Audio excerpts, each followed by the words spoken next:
We're there before a disaster occurs, we are there during the disaster, and we're there after the disaster occurs. We are part of the fabric of every community, and we have a significant role in every phase of a disaster. What we're going to be celebrating tonight, which is all we've accomplished together through the generosity of donors in the room and our principal program partners like Catholic Charities, the Archdiocese of New York, and United Methodist Committee on Relief.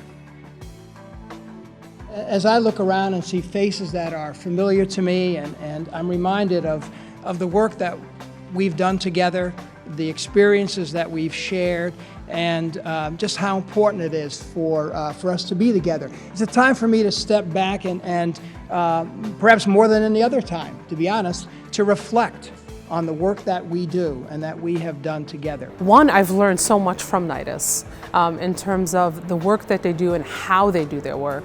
And with the Faith Sector Community Preparedness Program, being the co-chair and help bring in the interfaith element and really the faith-based community to the table has just been an amazing experience on my end.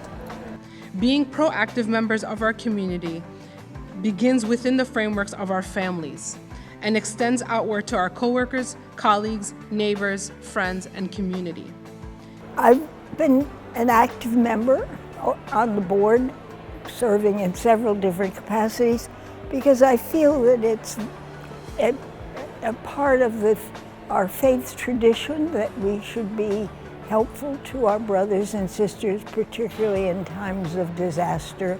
We depend on partnerships from organizations like NYDIS that have deep experience working directly with clients, bringing a lot of dignity and compassion and expertise to a process that can be long and arduous. I help the residents of Queens through the Build It Back program. We provided temporary housing services where we either put them in a master lease unit or provided direct pay. A lot of those clients are having either rebuilds or being elevated, so their communities are more resilient. So through the master lease program, a lot of people were able to concentrate on their recovery more so than have to worry about housing and where they're going to be and what they're going to do. I'm happy that NYDIS was able to provide this service for them.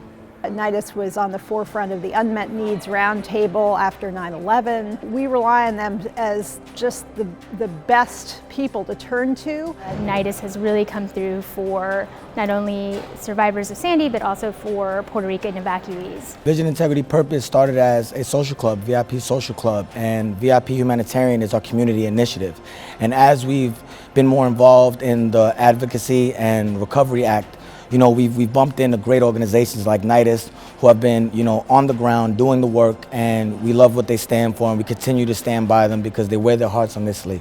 It's important work to do, and supporting that work is important to me. An organization that would bring together the core of those who help people after disaster, which is the faith community. NYDIS is so much more sophisticated given its experience now after two gigantic disasters in New York City. My vision was way ahead of anyone in New York City back then, and now what NYDIS knows is far ahead of what I know. The institution has far exceeded what I ever could have imagined.